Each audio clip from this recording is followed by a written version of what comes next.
CardGamesTV1 Podcast.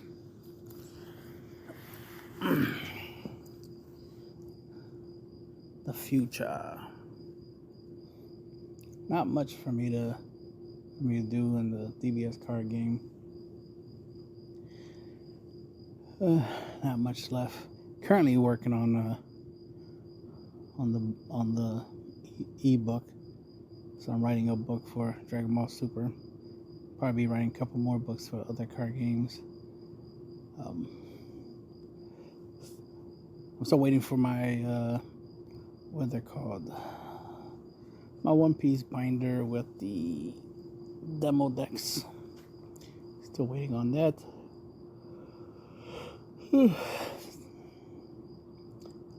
I got a lot of the images downloaded for the cards, so I should be doing some deck profiles soon. Starting off with a Kaido deck.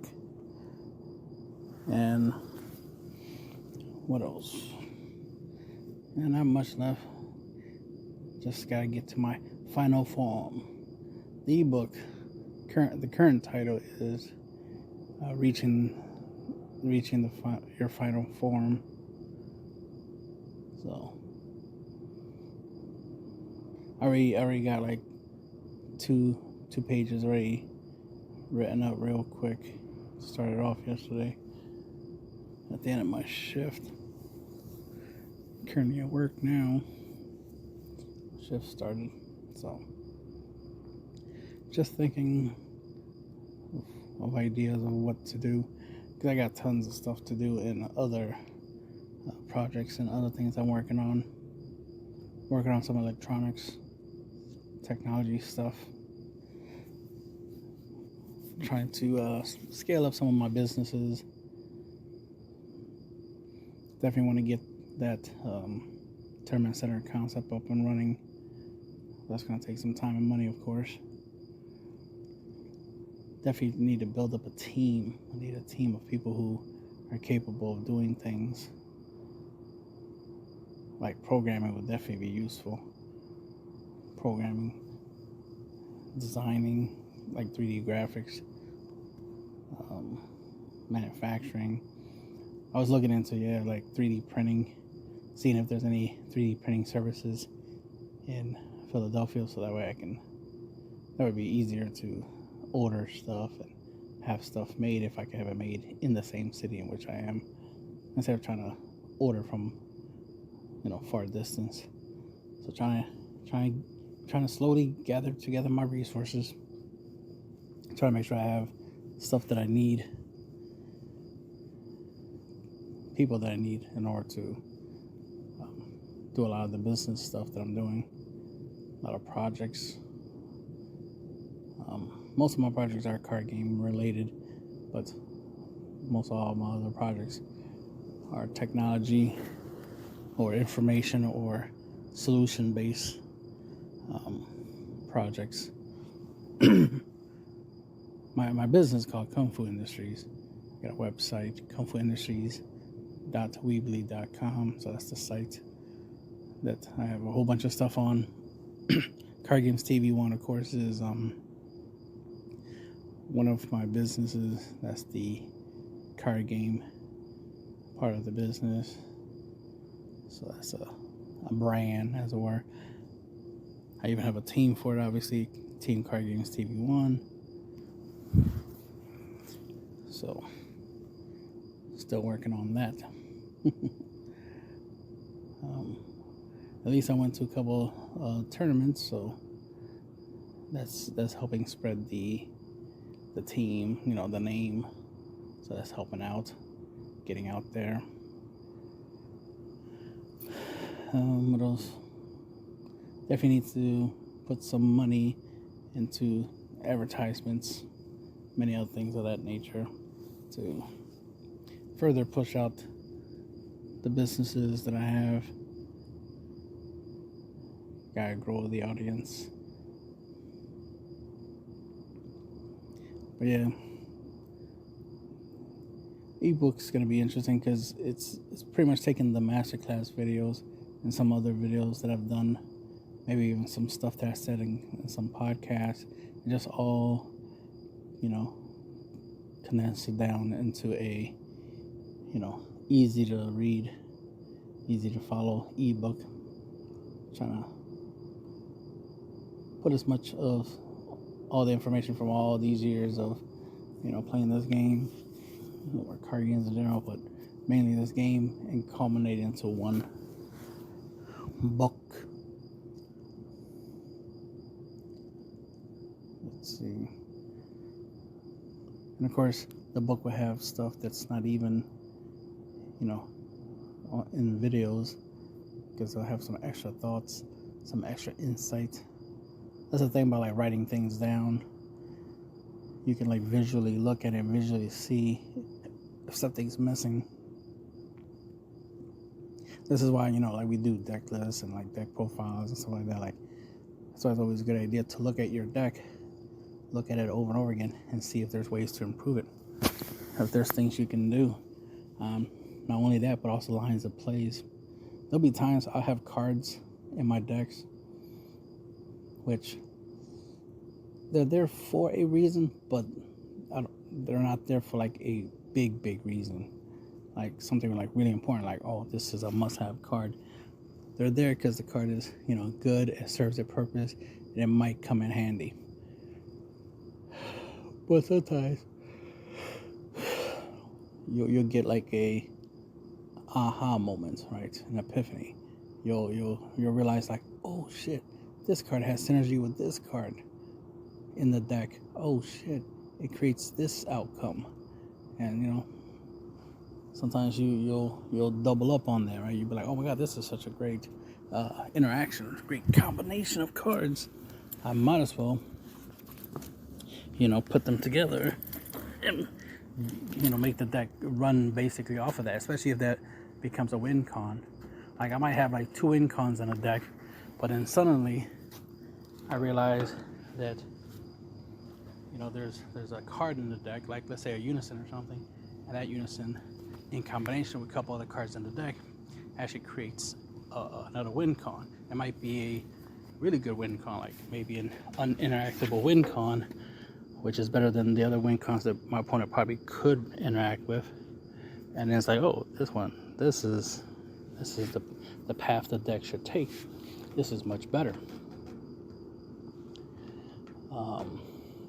So there's that. Sometimes you as a player improve in the way you play. Sometimes it could, ironically, sometimes it's actually your opponent that, your opponents, plural, right? Opponents that you play against. Sometimes you start noticing certain patterns. Start noticing they play a certain type of way. They make certain types of decisions, and then you take advantage of it, right? You learn from it and you improve real quick. And the faster you learn, the better, right? It's always important to be a fast learner, especially in when it comes to playing competitive, right? When it comes to playing the game, especially if you're playing best of 3. If you lose game 1, you definitely need to learn real quick on how to win, right? How not to lose again and win game 2, and then hopefully win out on game 3. That's why it's important to understand the different ways you can win. And sometimes just the lines of plays, like sometimes certain combinations of cards create a outcome that at first you didn't see until you finally do see it. And sometimes that comes from obviously play testing. It's good to watch videos online, for example, of people playing gameplays, and listening to people talk about the card game and whatnot, especially if they're talking about a deck that you're playing. You'll get some extra insight. That's why it's always so weird seeing that a lot of my videos, most people don't really watch the full video. Even some people just flat out just be like, yeah, I didn't even watch the video at all. I just looked at the thumbnail and judged it. It's like you judge a video based off the thumbnail, not by actually watching the video. That don't make no sense. right? And then what's extra funny is that it comes from people from this generation. It comes from people who are Gen Zs, who are being very judgmental of the cover of something, aka judging a book by its cover, when they're supposed to be the generation of not judging a book by its cover. And they're all about, the idea of accepting the cover, and that the cover can identify as whatever it wants to be. So if I can't judge the cover, and the cover can be whatever it wants to be, it can identify itself as whatever it wants to be, it's just kind of ironic when you still have people who are part of that generation, are currently living in this current, political climate, as they say, still having that mindset of like, I'm going to judge something just based off an assumption, not off of reality, not off of facts, just opinions. Opinions matter, apparently. So that kind of weirdness. But again, it's still so ironic that it comes from a generation that's main thing, what makes them basically, what they try to represent. They try to represent that they're the opposite. We're not like the previous generations where we judge books by covers. We're not like the previous generation where we fat shame and we bully and blah, blah, blah. It's just so ironic to hear them say that, but then prove the opposite. They're always doing the opposite. It's just so ironic to see how many people complain about, what is it called? About like fat shaming, stuff like that, right? But those same people that talk about no one should be fat shaming are the same people that fat shame, which is very ironic.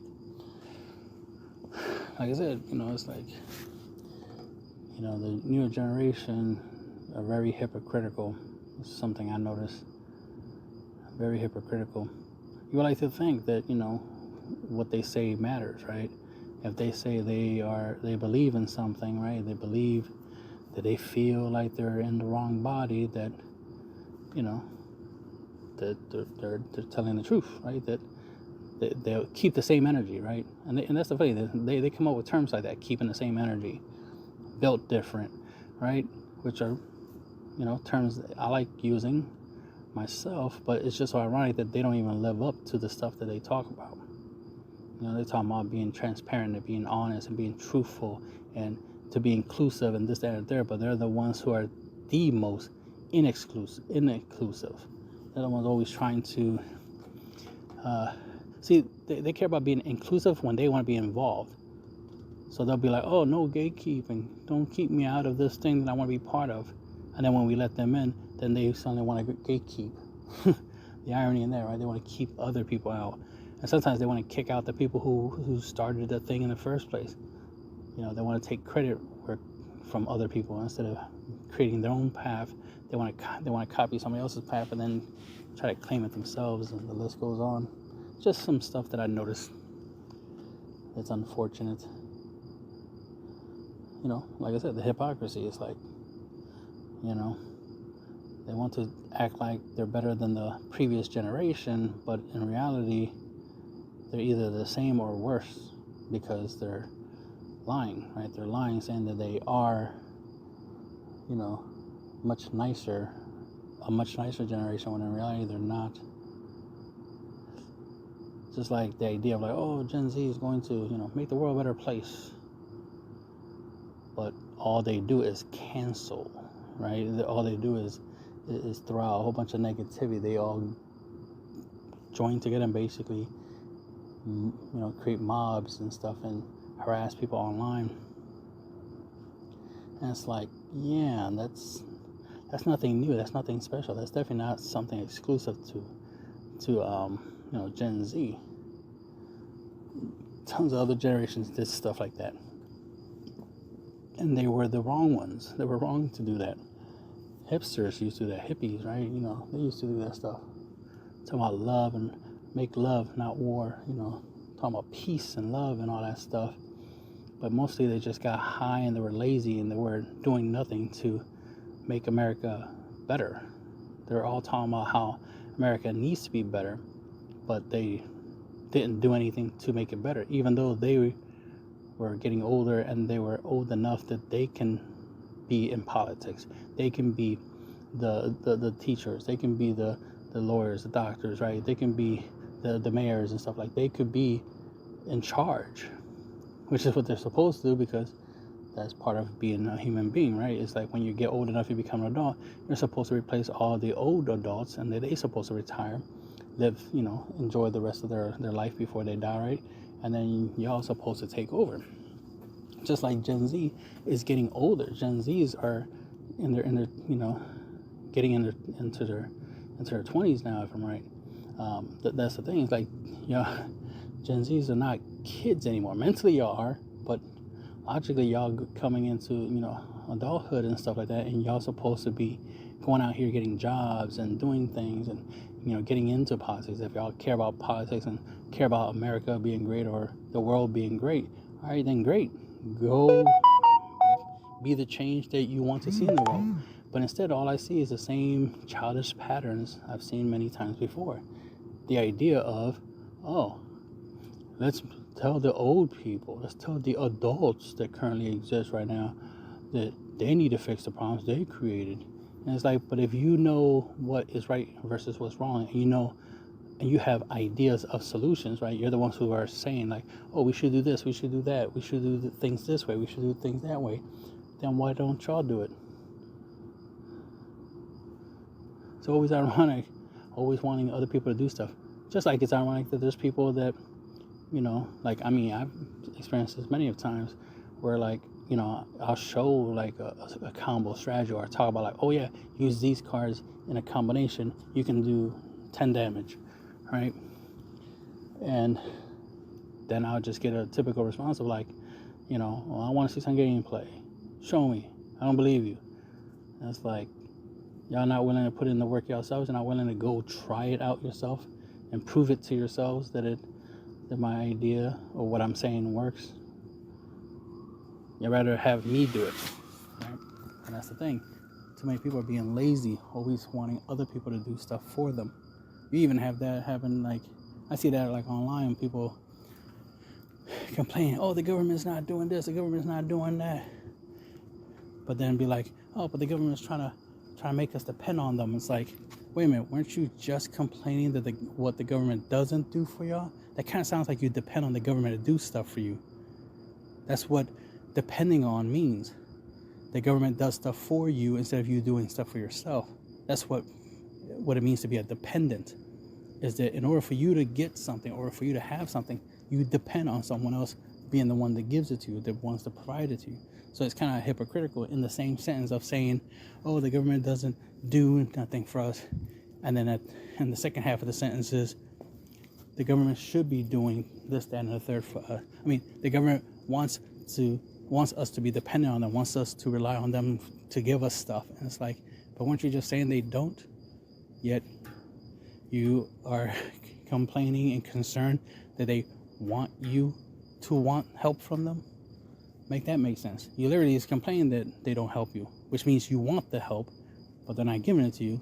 But then complain that that's what they want to do. They want to be in a position to help you, right? They want to be in a position that without them, you don't have anything. But you're claiming they don't give you anything anyway, so it's like a little contradiction there, don't you think? Maybe you might want to do things yourself. That's the thing. Too many people are not doing things themselves. Well, you literally have to have other people, like myself, for example, solving problems for y'all. Because most people can't solve problems themselves. I mean, I see that in the card game community. I'm seeing that right now in Yu-Gi-Oh! Ironically. It's actually inspiring me to, kind of put out a couple of deck profiles out there. I've been looking at some cards and stuff. It's been a while since I built decks for Yu-Gi-Oh! Where I'm seeing people like, complaining about, how boring the game is because there's not much innovation. There's not much creativity in the game because everybody's pretty much doing the same thing. It's like, well, yeah, that's what happens when you have a whole bunch of net deckers and not enough deck builders, right? When you don't have people experimenting, trying things, trying to do things differently on purpose for the sake of keeping things fresh and new. I mean, there's so many different versions of Boma Burn I created, right? Like I made different Boma Burn decks. The concept's the same. It's all about stalling with Boma, right? Blocking, and chip at my opponent's life and then burn them for game, right? Not much has changed. I mean, I just got a couple upgrades from my Boma deck. It's going to be a GT Boma Burn, but still, it's Boma Burn, right? my whole shtick, right, with that deck is, chip away at my opponent's life, get them down to 2 at least, and then burn them. I mean, now I could probably do a 3 damage burn or a 4 damage burn strategy. So if I could stall long enough, I could potentially do 4 damage. Obviously, the first 4 damage is easiest, next 2 requires a little effort, and the last 2 is the hardest. Therefore, I don't have to go that far. I could just, burn for 2 or 1, depending on the situation. But it's just the idea of, that there are new cards that I could play with, and get out the results that I want, which is to burn my opponent for game. Pretty simple, not complicated. I made different versions. I even had like a what is it called? An Invoker Boma deck. That was fun. I've tried different stuff. They all work. It's not like I make different versions because some of the versions don't work. It's like, no, they all work. I like to do things differently. I don't want to do the same thing over and over again. Sometimes I just want to change things up a notch. Sometimes you just want to improve upon, on something. So if something is good, but it can be better, then obviously you improve it. But just doing things differently just makes the game different. It's like the end result is going to be I'm just going to, block, and burn my opponent for game. Nothing new when it comes to that strategy. It's just what I play, the cards I play, the play lines, it's the only thing that changes. Like I've said before in a couple other podcasts, is that every deck's the same, All my Boma Burn decks are the same. All my Hatchiak decks are virtually the same. Well, the ones that are similar, right? Like the blue Hatchiak decks are pretty much the same. The red Hatchiak decks are pretty much the same. And you get the idea. But, they're pretty much relatively the same. Because it depends on the strategy that I'm using that determines, the outcome. Obviously, all the Hatchiak decks take advantage of the leader's effect to slow the game down, so they all have that in common. But how I end the game, how I finish the game, is what varies. I mean, I could do a red-blue Hatchiak deck where Catastrophic Blow is my win con, right? That wouldn't be complicated to do. And I could throw on top of that the, I think I'll probably do that just because it's fun idea. Whatchamacallit? The 10-drop Super Saiyan 4 Gogeta, Prismatic Burst. He burns when you have red energy, so I could do red. So that could be another way of burning my opponent for 1, right? So Catastrophic Blow, 4 copies of those, and 4 of the Super Saiyan 4 Gogeta Prismatic Burst. Bang! I have 8 cards in the Hatchiak deck. They can burn my opponent for 1 damage. So all I do is just get them down to 1, which is typically not that hard, from my experience, and then burn them for game. And the deck is really good at stalling, so it wouldn't be that hard to pull that off. You just gotta pull it off. Let's see, but like I'm saying that. It's kind of ironic how people out there just have this mindset of like a bare minimum, which is like the most common term you hear nowadays. Oh my God, he just does the bare minimum. And the irony, the same people that say that are the same people that provide the bare minimum. It's just so ironic. That's what they do, the bare minimum. Yet they want to label other people that, and the same people that will use negative terms like say somebody's trash. It's like, you say I'm trash, but do you even play the game? I don't even know who you are. You're just some random person that popped out of nowhere and just said that I'm bad at the game. But it's like, okay, let's go with that. Okay, I'm bad at the game, but I'm actually playing it though. So at least I have that going for me. At least I'm playing the game. So at least I can say I'm bad at it, right? At least that's something I can claim, right? I'm bad at the game. But the main thing is I have to be playing the game in order for for that to even be true, right? For me to not be good at the game, I have to actually be playing it. So it's just kind of ironic that some people that I don't even know if they play the game or not, say that I'm bad. There are some few people who have their opinions and their views of me that do play the game. It's like, okay, fair enough. At least you play the game, so at least your opinions or your thoughts or your viewpoint of me playing the game, at least it's coming from a player. Lost train of thought.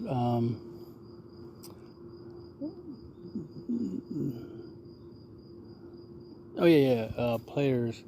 I'd rather a player, be the one to, tell me what they think about, my decks or me or whatnot, than somebody that doesn't even sound or even look like a player, or there's no proof that they're a player, let alone if they're good or not. Without, if I don't, it's like, it's just funny. It's like, it makes sense, right? Because the concept of judging usually comes from experience, right? You judge those based off of what you know, right? Your personal experience. So if you're a good basketball player, right? Really good. Let's say you won a basketball tournament. It makes sense. You're capable of judging, right? You're capable of analyzing, critiquing, being able to look at what somebody else is doing and be able to see the strengths and weaknesses and whatnot, right? That makes sense, right? Because that makes you a subject matter expert, is what it's known as. But it's always ironic that there's people that, don't seem to be subject matter experts, trying to tell somebody who is putting time and effort to be a subject matter expert, right, that they don't know what they're talking about, right? And it's like, okay, that sounds more like an opinion, not something based off of facts, not something based off of reality, right? And it's like, if you can prove, that's the important thing, right? It's a scientific method, right? You have a hypothesis that I'm not good at the game. All right, fine. You have a hypothesis that my decks aren't good. That is fine. That's a hypothesis, right? Until you prove otherwise, that's all it is. It's just a theory, right? It's a hypothesis. You think that's true, but doesn't mean it is until we can prove it, right? And that's where playtesting comes in, right? That's where, trying out the deck for yourself. And that's the thing about, which is why it's so weird for me to see people having, being negative and stuff like that when it comes to deck profiles. Even though ironically my profiles are more popular than my gameplays. That's the thing. I literally have gameplays of me playing decks, yet that doesn't get as much attention as my deck profiles. People watch my profiles more than they watch my gameplays, but it's like, that's kind of odd considering the fact you get more out of the gameplay than you get than you get out of the deck profile. Especially nowadays where I barely talk about the deck. I just show you the list, talk about some aspects of the list, certain important details of the list that I want to make sure y'all know about. Sometimes I give y'all the mulligan strategy, which is you these are the cards you want to keep in your opening hand, the rest mulligan them away type stuff. So I give that so you get an idea of how you're supposed to play the deck. Sometimes I give you the turn 1, turn 2, turn 3, turn 4 play lines, but to actually see the gameplay, to actually see me mulligan, right, to actually see what I do turn 1, what I do turn 2, turn 3, and so forth and so forth, until the end result of the game, whether the game ends in victory or loss, right? You should get more out of that. and I always agree with the idea, like, yeah, I want to do gameplays because I want to be able to showcase, how I expect people to use my decks if they're interested in playing it. Originally though, obviously the idea is like, oh, these are my lists. I'm just showcasing what my decks look like, how I play them and whatnot. Obviously, that's a personal thing. That's a me thing, right? That's how I play the deck is how I play the deck. So, unless people want to mimic me and copy me, there's no real reason for me to like just be showcasing how I play. But since there's so many people that are curious, as well as a lot of negative Nancy's and a lot of naysayers, I was like, okay, so y'all want to see me play? Okay, well, I'll show y'all. And I've done that. Done some gameplays. I've done some gameplays recently, and just so ironic that those videos don't get as much attention or as much views, and definitely don't get shared as much as the deck profiles. Considering the fact that the gameplays literally show you more of the deck, plus should be more entertaining. I mean, that's one of the things I thought that, not thought because I was pretty much constantly told that gameplay was important, right? So I'm not against the idea, I agree, but just so ironic that the analytics, right, the reality doesn't correlate. And this is why the importance of understanding this. Like, this is what happens when you got a few people who are very loud complaining about something. You see the reality that's like, it was just a few people complaining. On average, no one else really cared. Right? They don't care much for gameplay because they're more interested in playing the game themselves, which is fine. I do agree that y'all should be playing the game. I want to see gameplays, of people, using my tactics and whatnot. That's what I'd rather see than, because the thing is, I know how I play. I know what I think, and how I'm improving. It's like me improving in the game benefits me. It doesn't really benefit much anyone else, unless y'all copying me. Then of course it'll benefit y'all. But realistically, me improving in the game only really benefits me, because it's me getting better at the game, right? Everybody plays differently. Everybody prefers their preferences, have their preferred strategies, their preferred colors and whatnot. So it's like, it's the way it's supposed to be. Everybody should be trying to do their own thing. I don't mind people looking at what I do, and appreciating it, admiring and whatnot. That's always good, and I'm okay with that. But it's just funny, when there's some people who want to have an opinion or want to quote unquote critique something, but all in reality is just they just want to hear themselves speak, because realistically, all of it leads up to equals nothing, right? Most of my naysayers, none of them, hit me up or anything like that and be like, hey man, you were right, I was wrong.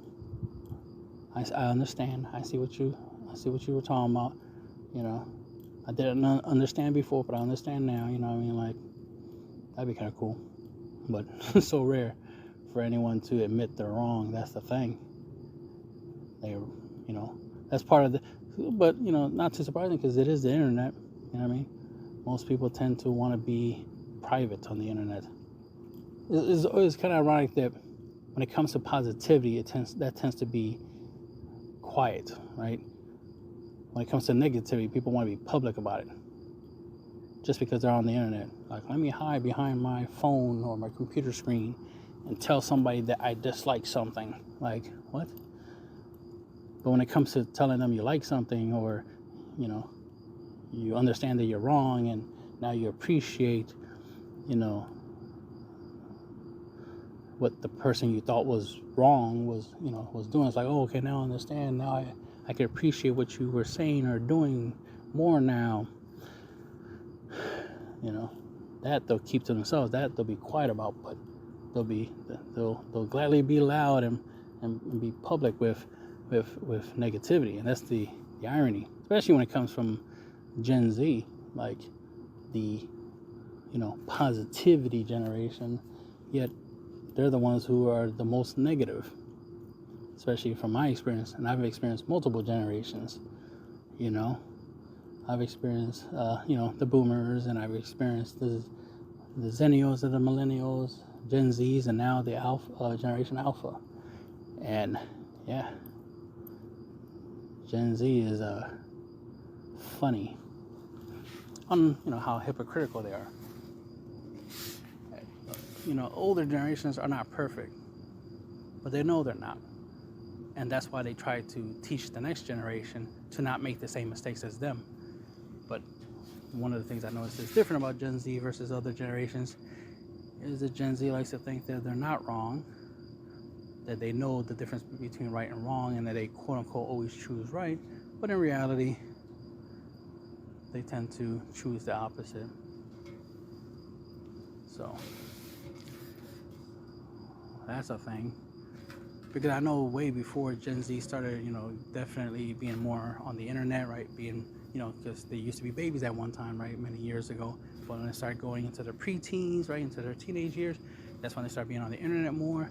Then they start getting into card games and stuff like that. So that's why, if you really pay attention, I'm old, so I've been in card games for 20 plus years.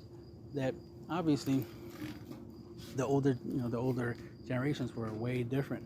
They were more open to different ways of doing things. They were more open to stuff, right? They were being different was always a good thing. That's the thing you aspired to be, was different and unique and special and stand out.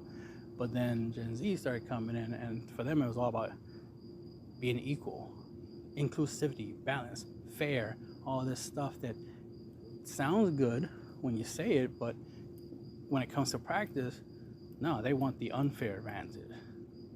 They want to win regardless, even if it means they have to cheat, right? Shit, more cheating has been more of a thing in the past couple of years than it has been in the past 200 years or 1,000 years of human history. More cheating has been more accepted because, clout, right? Among other things, positivity. I don't want no negativity in my life. It has to be all about positive vibes and vibes and vibes. And it's like, vibe. I'm not against the term, I just hate that. It's just when I hear it, especially from a younger person, it's always like, just sounds like some hippie bullshit, right? Sounds like some nonsense, some mumbo jumbo, basically, some magic type thing where it's like, vibe. Okay, how do you quantify vibe? Oh, it's kind of like a feeling. Like, oh, of course, feelings. Something you can't quantify. Something that's not physical. Not something you can put on a Google Docs or write it down on a piece of paper and it will actually mean something, right? Like, you can't, PSA graded and stuff like that, like how you can with a Dragon Ball Super card, right? Can't make a deck profile about your feelings, right? But anyway, so many things that I be seeing out there online. But it's part of life, especially as a deck builder, trying to be able to explain, relay, share, make understand, especially when you're constantly being innovative. It's hard to get people to change or to accept new ideas and new concepts. Eventually people do, it's just that I notice it takes like a year or two for people to catch up. And it's like, yep, been doing this for a long time, and notice that, things that I did a year, 2 years even, 3 years ago are starting to now be, commonplace. It's starting to be the new. It's like, Something that's 3 years old for me, it's the brand new hotness for y'all. So something I discovered, a concept I came up with 3 years ago now is been newly discovered. It's always funny, especially to be alive, to see it, to see like, wow, something I did a year ago is now being used in the competitive scene, and it's topping, and it's like, it could have been topping this whole time. It could have been topping for a year now. It's not like the cards didn't exist at the time. It's just people now wanted to do what I did so many years ago. But that's the way the cookie crumbles, I guess. I mean, that happens with a lot of stuff, not just me. That happens a lot in this world. Certain ideas don't get used or adopted so many years later. Shit, the vaccine for the coronavirus, was created like 60 years ago, and it's just in the past 2 years got adopted, right? It's just that the concept and the method finally got used. It's like, damn, 60 years and now we're using it when we could have been using it for the past 60 years. And we could be ahead of any future pandemics 60 years, in advance. I mean, fortunate for us, 60 years ago, somebody had the bright idea to do mRNA vaccines, right? Ironically, I'm one of those people, but that's besides the point. The thing is like, it's just the irony. A lot of what we have now, when it comes to card games, but just even in life, a lot of the technology we have now, a lot of the ideas of life, are ideas that I've had many years ago. I mean, just the fact that I'm recording this on a electronic device in my pocket is an idea that I had when I was 10, 11, something like that.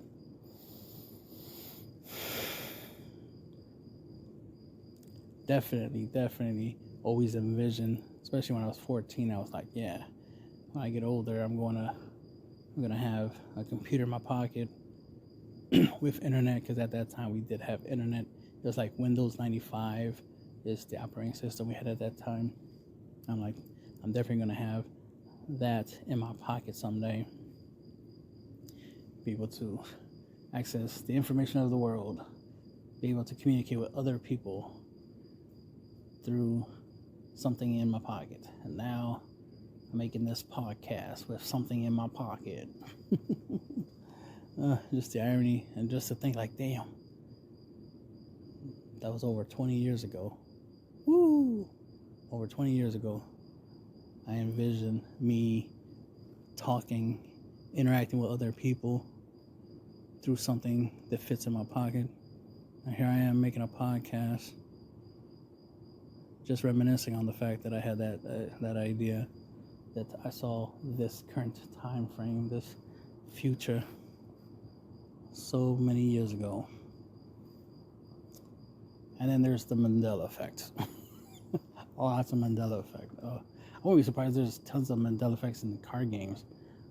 I know there's tons of stuff that, starting to be different.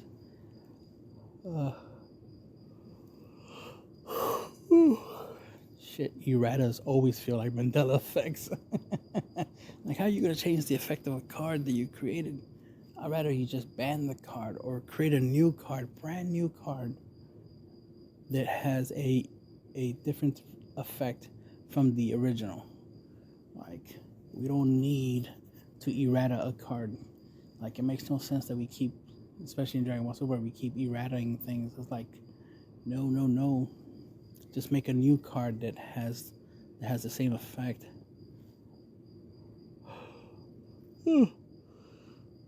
Sorry, because what if we want to do like Go format or something, right? What if we want to try out some, play the old original Mecha Frieza and have some fun and, you know, do whatever we want with it, because, you know, it is a game. A game is a game. But the fact that, yeah, you know, they want to change the effect of a card, but it's supposed to be the same card, but with a different effect. It's like, for all that, you could have literally created a brand new card. It's not like you had to change the Mecha Frieza card and make these changes. You could have created a new Mecha Frieza card, right? With different artwork and whatnot. Like, it could have been just a different Mecha Frieza, you know. Or it could just be any other character. It didn't have to be Frieza. It could have just been any other character, and give them the new effect, so that way we can have something different. Because there's some characters we don't even have yet. You know, we don't have Popo leader, you know, Korin leader, Yajirobe leader, baby Pan leader. That'd be precious. Baby Pan leader, like, come on. Like, there's tons of characters we don't have leaders for yet. Like, shit, for a long time we've been wanting a launch leader that flips back and forth. You know, we finally got that, so that was awesome. But it's like, okay, there's other leaders we want.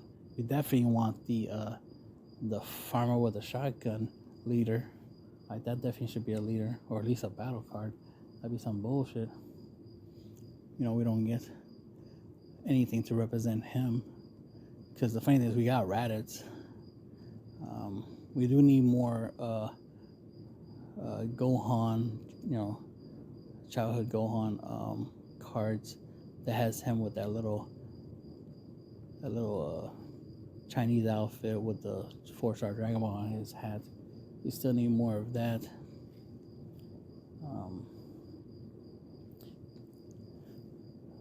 Definitely want more future Gohan stuff.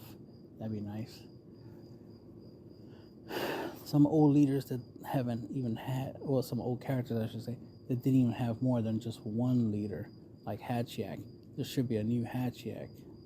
See, what's so funny about Hatchiak, that I recently said that to somebody, like, oh man, a new Hatchiak leader, and they were like, no, we don't need any more Hatchiaks. And I'm like, or something like that. And it's like, you do know I mean just the character, more Hatchiak leader characters, not more leaders that do what Hatchiak does, or another Hatchiak leader that does the same thing that the leader does, or it adds some extra effect, like it makes it where, you know, I mean, I would like an updated Hatchiak that includes unisons to make it where my opponent, I would like it if it includes unisons and leaders, right? If you attack with something, bang, unison and leaders also get affected, not just tokens, right? Because right now people tend to use leaders and unisons as their main attackers when it comes to playing against Hatchiak.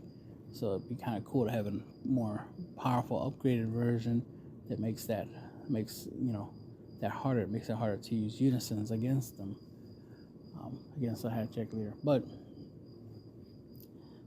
that'd be asking for too much, and that'd be a little bit too strong. So I'm fine with Hatchiak as is. I'm just saying a different Hatchiak leader, so we can have some variety. We have multiple Harurugan leaders. Why can't we have multiple Hatchiak leaders? We got multiple Broly leaders. You know, there's a bit of fan base behind Hatchiak, so why not give them a little bit of support? But just one of the many things that I noticed that I see online or don't see. But I do believe there's going to be a new Hatchiak leader. I wouldn't be surprised. There's probably going to be a new Hatchiak leader, probably a new Trunks Cheetah? Vegex is what I'm thinking. There's probably going to be a new Vegex leader, a new Hatchiak leader, so I'm looking forward to that. Which is part of why I keep talking about, like, oh man, I want a new one. It's like, we literally only have one Hatchiak leader. And we only do just like basically one thing with it. stall. It'd be kind of cool to have, a Hatchiyak leader that does something different. Since the black one is anti-aggro, basically, what would the other one be? Anti-mill, right? Maybe anti-hand control? I don't know.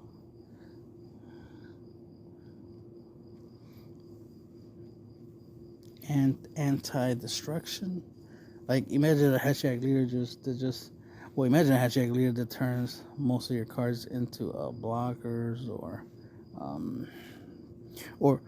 or turns your battle cards into deadly defenders. Granted, that makes it almost like a the Hatchiyak that we have, but it'd be similar. But the thing is, in order to have the Hatchiyak anti-aggro aspect, right, or to have the floodgate ability, you got to have a battle card in play to be the target of attacks. So your opponent can't attack your leader until they get rid of all your battle cards. So that'd be kind of interesting. Just an idea, obviously. Just throwing it out there into the universe and see if the Bandai gods listen and make it a reality. Oh man, that'd be crazy. Turning battle cards into deadly defenders. Shit. That'd be busted if they make unisons into deadly defenders. Oh my god. Oh, I love that. A black unison while in rest mode. My opponent can't attack the leader. No, that's too much. That's busted. And it has to have a +1 ability.